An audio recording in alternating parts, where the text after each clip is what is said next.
everyone.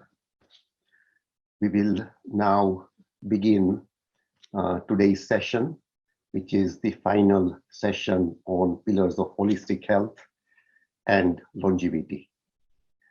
Today, we are going to cover connecting or connectedness and purposefulness and what impact that has on holistic health and longevity.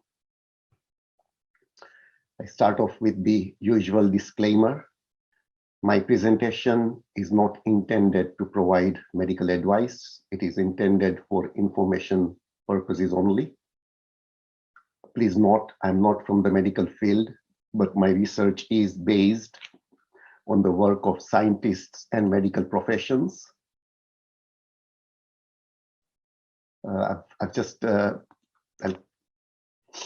If you decide to make changes, it is best to consult with your GP. My presentation is based on my own experience and in no way implies that this is a universal cure, as I recognize that each individual is unique. There is no hidden agenda. I'm not making anything out of this. I'm just sharing some wisdom. Knowledge is power. I've just had a request if we could basically start just a few minutes late. So I'm going to stop sharing my screen for a few minutes. And perhaps it is better that we've covered a lot in the last 7 sessions. And if there is anyone who would like to share anything based on what we have covered, or especially last week, moving more, by making any even small changes, if there is anything that that you guys have experienced. So we now go back and look at the blue zones. The blue zones are the areas in this world where people live the longest and their long life is complemented by a healthy long life. So one of the questions is, what is one of the single most important factors discovered in the blue zones? And surprisingly, it is maintaining healthy relationships is critical to a long life. That is being connected to people, having healthy relationships. I'm now going to go to the first poll question, and I would appreciate if everybody would join in. So the first poll question is, how often do you feel lonely? Rarely, sometimes, most of the time, or never. There is a small error in there. So just ignore choice 4, yeah? So it is rarely, sometimes, most of the time, or never. So some 50% says sometimes, which is actually very good. That means that we do actually have good, healthy relationships. Rarely is obviously sort of brilliant, which is 10%. And never is really very, very good, which is 40% of the people said never. So it is seriously, all of this is showing that we actually have good, healthy relationships. Now, what does being connected mean? Think about the last time you spent time with your family or friends or people you care about. How did that make you feel? Being connected with people in your life helps you feel like you belong. It even helps reduce stress, boosts your immune system, lowers your blood pressure, and can lengthen your life. In fact, people with strong social support are usually happier, have better mental health, and feel a strong stronger sense of belonging in the community. Now let's look at the world today. We are living in the most connected time in human history. More than half the world uses social media. 58.4% of the whole world's population now uses social media, which means 4.62 billion people around the world use social media. In the last 12 months, a further 424 million new users have come online. The other thing about being connected to social media is the average daily time spent using social media is 2 hours and 27 minutes. It's a staggering 2 hours and 27 minutes. I wish we could meditate for that long every day and it would transform us completely. So if we look at, we must be using so many of those apps to connect to people. I'm now going to go to the next poll question, which is, do you feel you are able to connect with people whilst using social media? So 80% said yes, which is good, because being able to connect using social media is very important. Social media is there, but in a lot of instances, we are not truly able to have healthy relationships and connect with people. And 20% said no, which is quite true and fair, because we will now see what really happens in life. Yeah. So we are the most connected, since we've ever had anything. So, but the opposite is true. Why? If you look at the statistics, we are lonelier, more depressed, and anxious than ever, and people are turning to therapy and antidepressants to cope. Social media is a great idea only if we are using it to really connect with others. What are the drawbacks of social media? It can be harmful, especially when we look at other people's pictures of perfect holidays, perfect relationships, and the great food that they are eating, and we feel down. And that is a fact. In reality, nobody's life is perfect.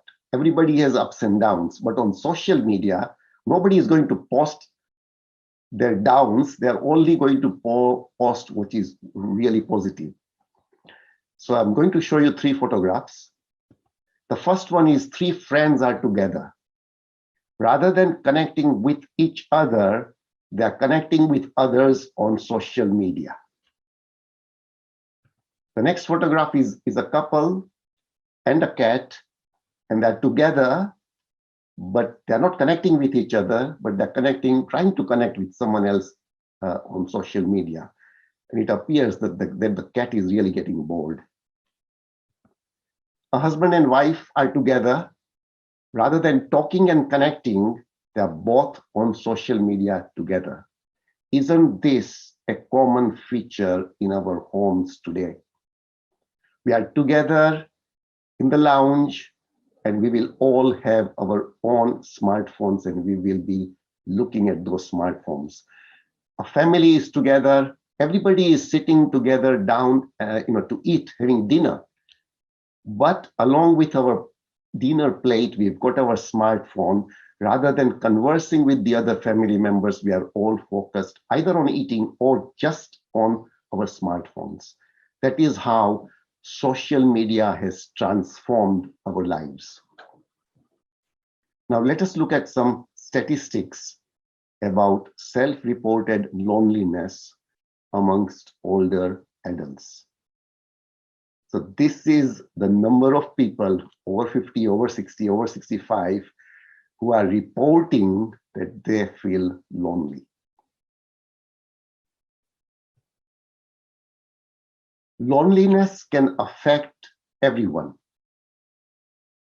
Loneliness does not discriminate on age, on gender, or borders. It happens all over the world.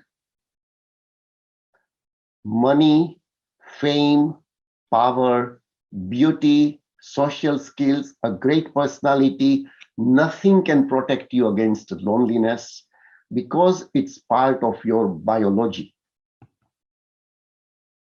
Loneliness is a bodily function like hunger. Hunger makes you pay attention to your physical needs. Loneliness makes you pay attention to your social needs. The human being is a social animal. Our bodies and minds are fundamentally the same they were 50,000 years ago. We are still biologically fine-tuned to being with each other. Your body cares about your social needs because millions of years ago, it was a great indicator of how likely you were to survive. Natural selection rewarded our ancestors for collaboration and for forming connections with each other. Our brains grew and became more and more fine-tuned to recognize what others thought and felt, and to form and sustain social bonds. Being social became part of our biology. You were born into groups of 50 to 150, which you usually stayed with for the rest of your life. Getting enough calories, staying safe and warm, or caring for offspring was practically impossible being alone. Being together meant survival. Being alone meant death. So it was crucial that you got along with others. For the ancestors, the most dangerous threat to survival was not being eaten by a lion, but not getting the social vibe of the group and being excluded. Human beings started building a new world for themselves. The loneliness epidemic that we see today really only started in the late Renaissance. Western culture began focusing on the individual. Intellectuals moved away from the collectivism of the Middle Ages. This trend accelerated during the Industrial Revolution. People left their villages and fields to enter factories.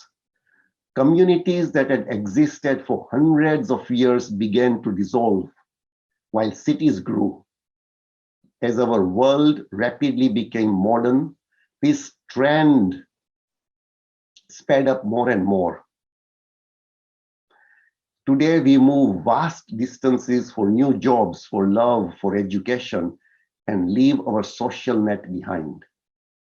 We meet fewer people in person, and we meet them less often than in the past.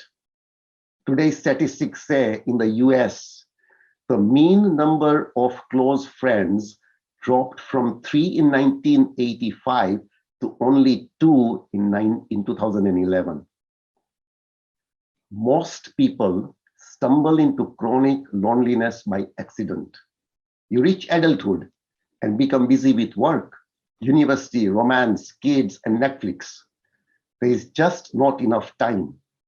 The most convenient and easy thing to sacrifice is time with friends. Until you wake up one day and you realize that you feel isolated, that you yearn for close relationships. But it's hard to find close relationships as adults, and so loneliness can become chronic. So we now look at what the health risks of loneliness are. People who feel alone or isolated often have poor health. Loneliness is dangerous. People suffering from loneliness are in a constant fight or flight mode, a stress mode. The reason Loneliness has such serious consequences is that the human being is a social being.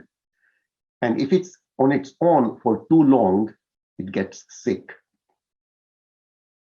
So what are the health risks? It increases a person's risk of premature death from all causes, a risk like those of smoking, obesity, and physical inactivity. Loneliness increases the risk of dementia by 50%.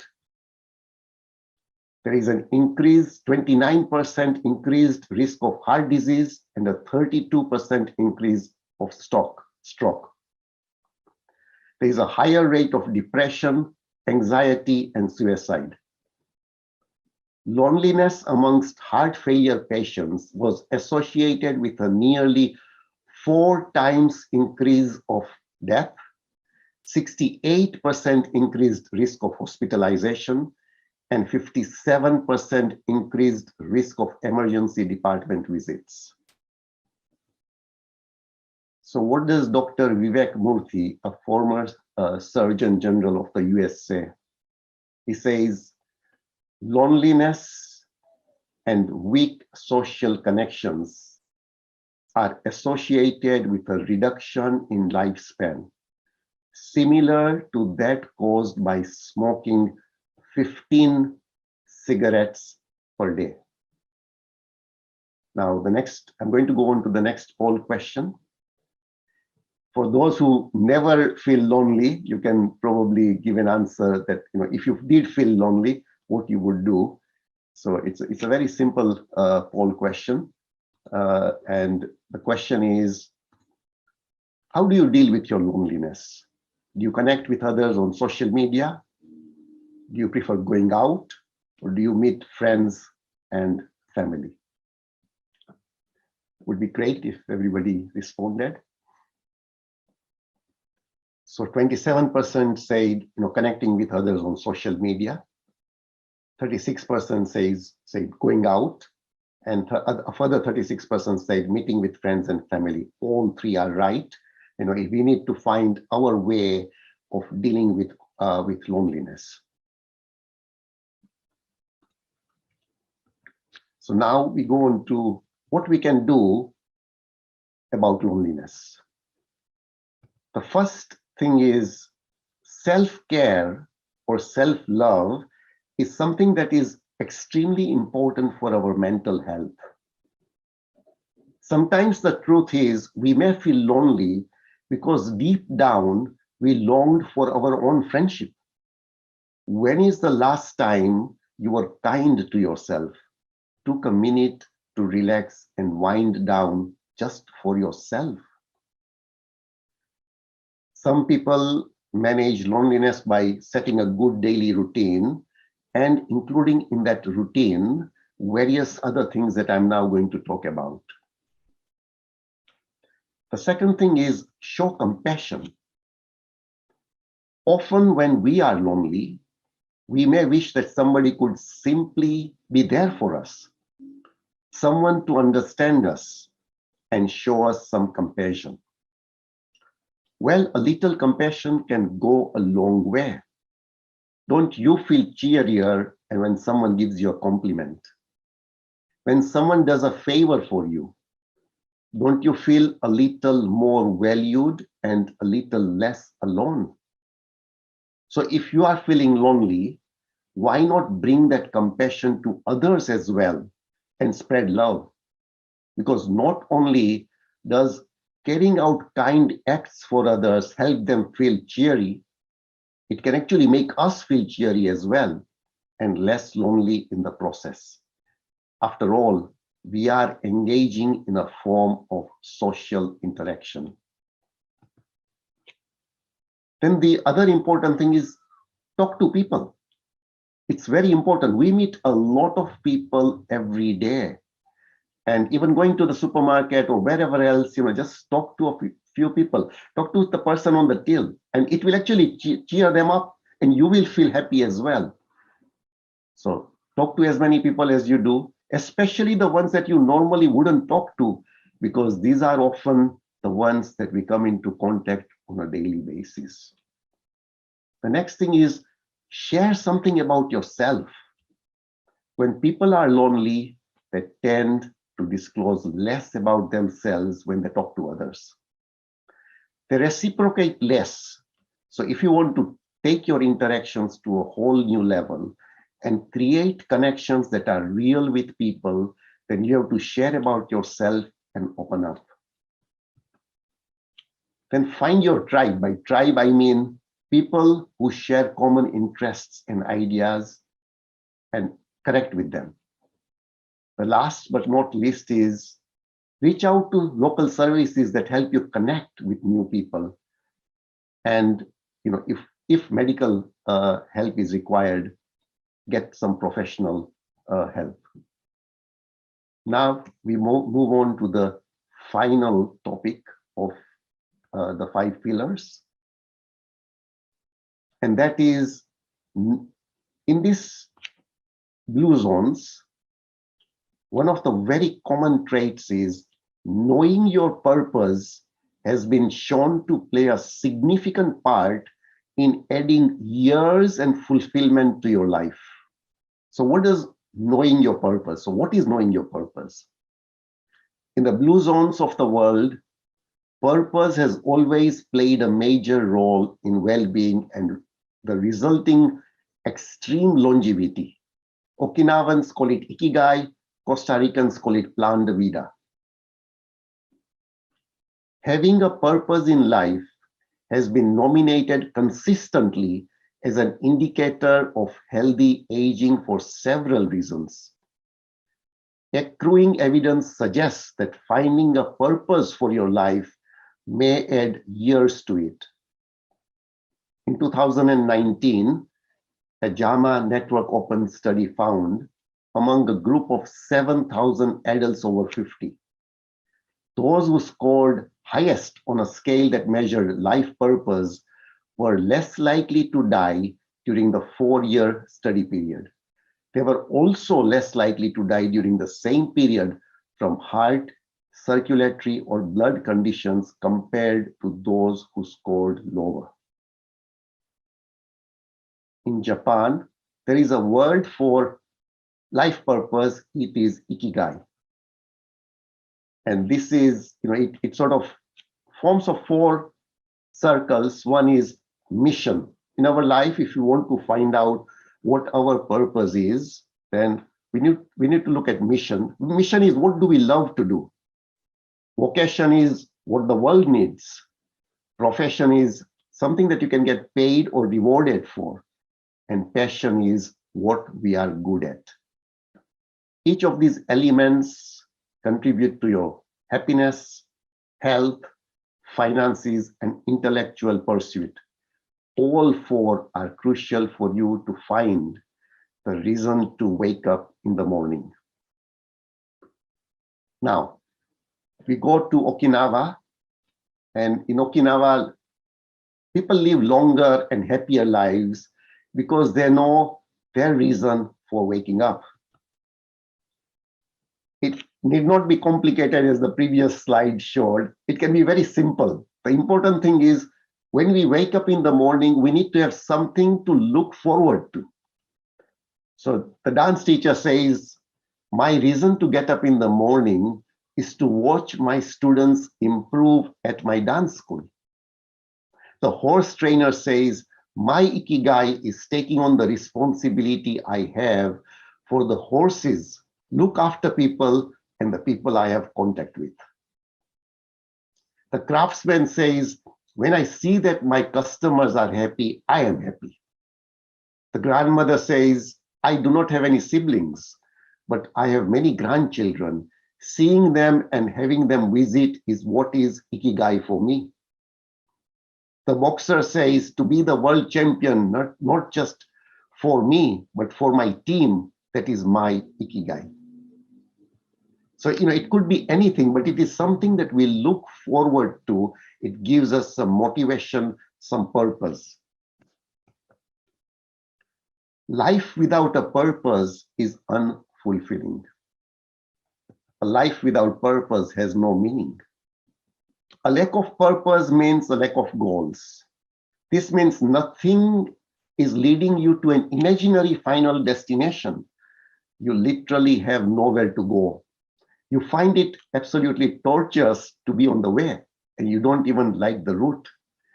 Once you have a goal, you get an idea, the bigger the outcome that you can look forward to. Every step of the way becomes meaningful. Your journey is not just a wander around without an aim.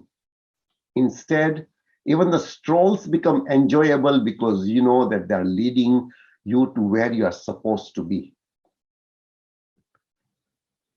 Motivation, if do not have a purpose, motivation is a long lost dream.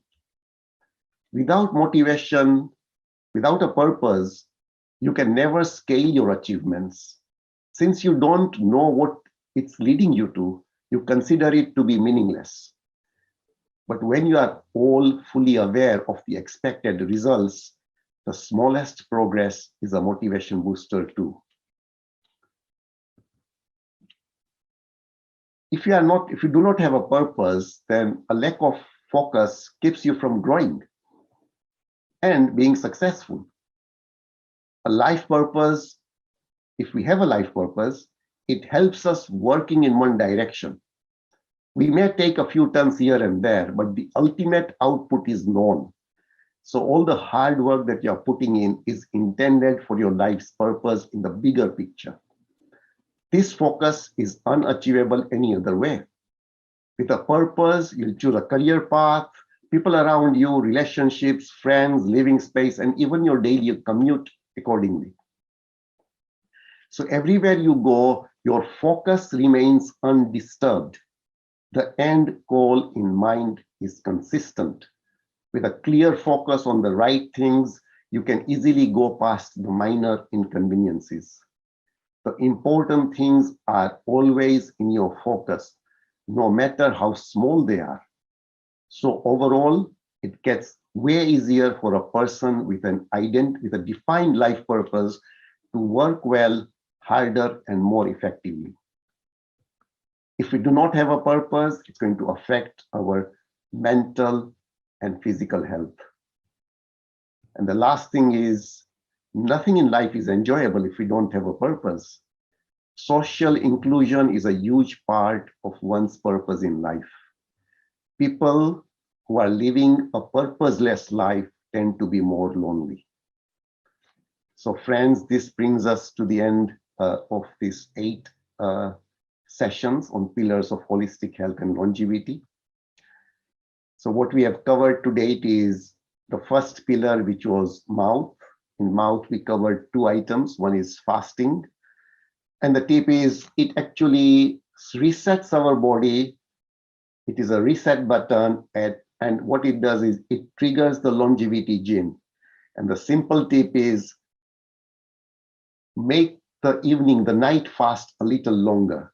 Can you make it, if it's 10 hours, make it 12 hours. If it's 12 hours, make it 14 hours. Otherwise, make it 16 hours.